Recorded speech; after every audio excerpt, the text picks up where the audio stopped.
Hey there, and thanks for watching this DDL LEGO review. Today we are taking a look at set number 75325, the Mandalorian's N-1 Starfighter. It was released in the spring of 2022 and first glimpsed in Chapter 5 of the Book of Boba Fett, when Mando and Peli Motto heavily mod an old Naboo fighter. While it's definitely not as remarkable as the Razor Crest was, may it rest in peace forever, it certainly has a sleek look and actually a pretty interesting past as a LEGO set. This is, if my math is correct, the 12th version of the Starfighter, unless I missed one somewhere. The first set came out in 1999 and was fairly blocky and somewhat oddly proportioned. The ship has actually come a long way since, even making its way into the UCS column in 2002, featuring some of the most gorgeous chrome pieces ever used in a LEGO set. Mando's new ride comes in at 399 pieces with a whopping 9 new parts or color variations of existing pieces. There are also 4 minifigures, 3 of which are new or updated, like Mando's faceprint. Retail price comes in at $59.99. With all that said, let's dive into the figures. Okay, starting with the Mandalorian. So we can take a look and see that for the most part, the torso, the leg printing, that's all the same as previous iterations of the Mandalorian. He has a jetpack, which we've seen before, the helmet, which is very similar mold and color. We've seen the flat silver. This time around, he comes equipped with the dark saber. Just don't tell Bo-Katan that he's wielding that these days. But the most interesting part and why this figure probably be pretty highly desired in this set is the face. This is the first time that Mando actually comes with face printing. And not just that, we actually have a whole new shade of nougat that is being introduced with this figure as well. So while we do have the same arm printing, you can see here the jetpack and the same torso with the Beskar armor print. You can see that the face itself tries to lend its a little bit more characteristic appearance to the Mandalorian, which this is definitely better than the plain black head that we were working with before.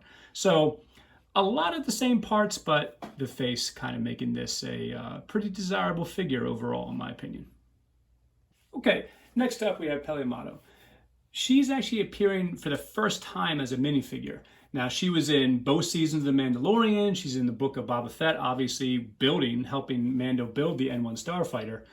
She actually features one of the larger headpieces I've seen for hair, or hair pieces, I should say, and it covers up most of her back. Now, if you look at the back, you can see not only the different face print, but also there's some rudimentary printing, but nothing you're like upset about that the hair is covering. But you can also see a nice, for the first time, dark brown version of the utility belt. And she comes with the flat silver wrench. So some very basic printing, but if you remember her from the show, she's just wearing brown coveralls. So not that it's that too terribly different or anything out of the ordinary. What is nice that LEGO actually included 2 dark brown utility belts. So you have an extra one of those for the first time in that color.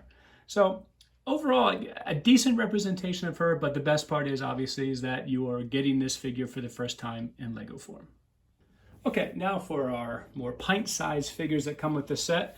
We can start with our buddy Grogu. I still call him Baby Yoda, but that's okay. He has the same print he had in the Razor Crest and several other sets, but I would say the real treat for this whole set is the one-piece mold of BD-72. And he's as one of Motto's droids. BD mostly helped Mando build his new ship while getting into some trouble along the way, but as goes with Star Wars droids, he has a personality that is endearing, kind of like from the R2 mold of things.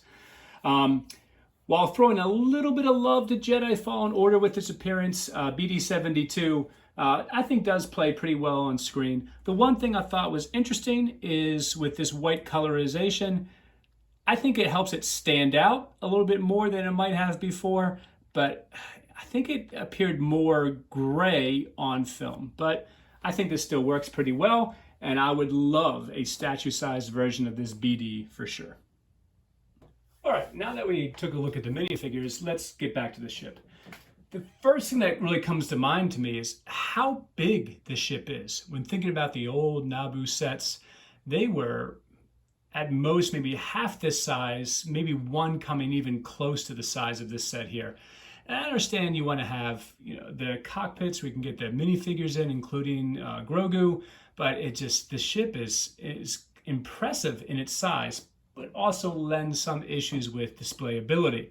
But let's take a look at some of the actual features. And we can start with the play features of the ship. If you notice, right in the middle of the ship here, what we have is a giant piece that activates the stud shooter.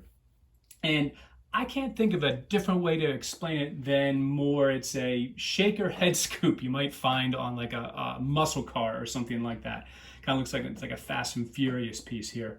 But what it does is when you press down on it, it activates the stud shooter that you can find underneath the middle front part of the ship. And so with a simple press of the button, it goes and fires the stud missile, and you will never find it again as it gets lost under your couch. Because as nice as that feature is, it's incredibly easy to accidentally fire the stud missile, as I've discovered several times. Now, I really did enjoy a large part of this build. There was some interesting, first of all, new pieces, and the way it was actually designed, I think, was pretty clever with some of the parts of it. I can't get away from the fact, though, that it felt a little bit like I was building like a ship or a manta ray or something else like that, and in part because of the way it's supposed to look, I suppose. But I was a little put off by that. But when I got through different parts of the ship, I did notice that some of the play features were things that made it pretty enjoyable. So one of the things that makes the ship so long is if we look right here, this actually has a removable part of the, there we go, cargo. And so Mando's Darksaber can go in there, jetpack, etc. when we go ahead and put him in the cockpit. So that's a nice little feature right there for some storage. It rattles around while you're flying the ship around, but that's okay. It's a small price to pay to whoosh this thing around the room. Some of the other nice things about this, I think, were the cockpits, how they actually fit them together like that. There is some gapping, if you see closer, with the main cockpit and the back as well, where it actually is visible. What I really wanted to highlight, though, are the engines. I think the engines really are the star of the show here. Some of the piece choices for the greebling and everything really gives this impression that these are unfinished, that they were putting pieces together and trying to figure the best way to make this ship work. It definitely makes it look like it is a custom mock ship or a custom designed ship. So we can take a look at some of the engine pieces here as we pull out from the old X-Wing fighter, that these pieces right here, where they reuse those for the front to look like fan blades. As we go through here, we can see that a clever use of oars actually to give the engine some more greebling.